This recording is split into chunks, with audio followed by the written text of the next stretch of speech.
So the first skill we're going to do is priming an IV. So when we prime an IV, the first thing we're going to do is go to the med cart. We're going to wash our hands.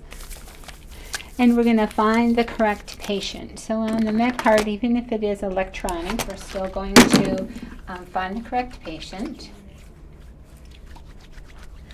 And our patient is winter snow. So we're going to find our IV solution. This may come out of a Pyxis system, or it may come out of any storage area. So we're going to compare the IV solution, which is dextrose 5%, 0.45 of normal saline, and that's what we have the solution. It's going to run at 75 milliliters per hour. So we're going to do that our 3 times as we do any medication. So it's winter snow, D5, 4-5 normal saline at 75 milliliters an hour, and that is the solution that we have. So then the third check would also be winter snow, D5, 0.45 normal saline at 75 milliliters per hour.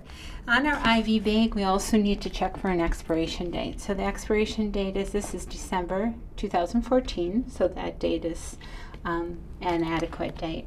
The IV solutions may also come from the pharmacy labeled and out of the packaging, or it may come in a package. So if it comes in the package, we need to remove it.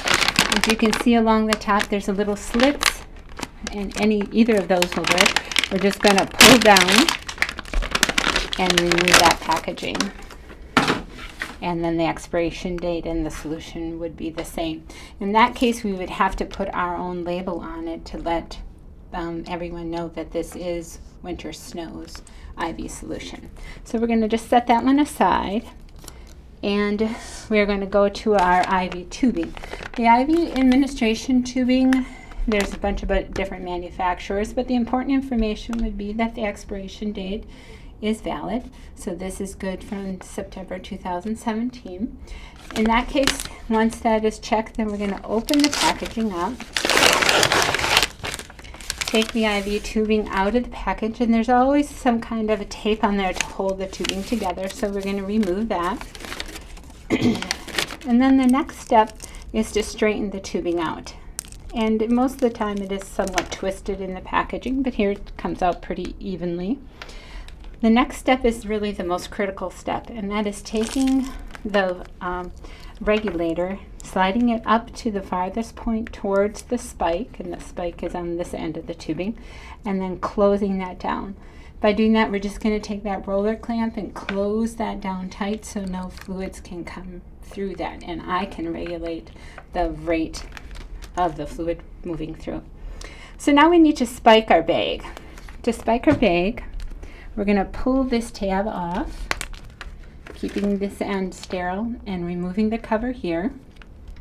We're going to take this spike, we're going to place it into the IV and push and turn. It takes a little muscle for the first time that something needs to be spiked. And now we're going to hang it up onto the IV pole, taking our tubing with us. We're going to hook it up here onto the IV pole, and then we're going to prime our tubing. That was our goal for today. The IV solution needs to fill the chamber. Now this chamber should be half full to 2/3 full. To do that, you just squeeze the chamber and let go. If I would squeeze it and it would get too full, then I would need to take some of that solution and put it back into the bag. So I'm going to take the bag off, invert it, and squeeze again, allowing that fluid to go back into the bag from the chamber. So we're going to hang it back up. So our chamber is half full. Now we need to get all the air out of the tubing. So to do that, we need to prime our tubing. Part of priming the tubing is making sure that all the ports are also full of fluid and the air is removed. So what I'm going to do is I'm going to open my roller clamp, and we're going to watch the fluid run. And it's here. And once it gets to the port, I'm going to close that roller clamp off and make sure that all the air is out of that port. And to do that, I can just tap it a couple times and the air will move out of the port. Then I'm going to open the roller clamp again, allowing that fluid to fill the tubing. So we just watch it fill. The fluid is moving the air out of the tubing.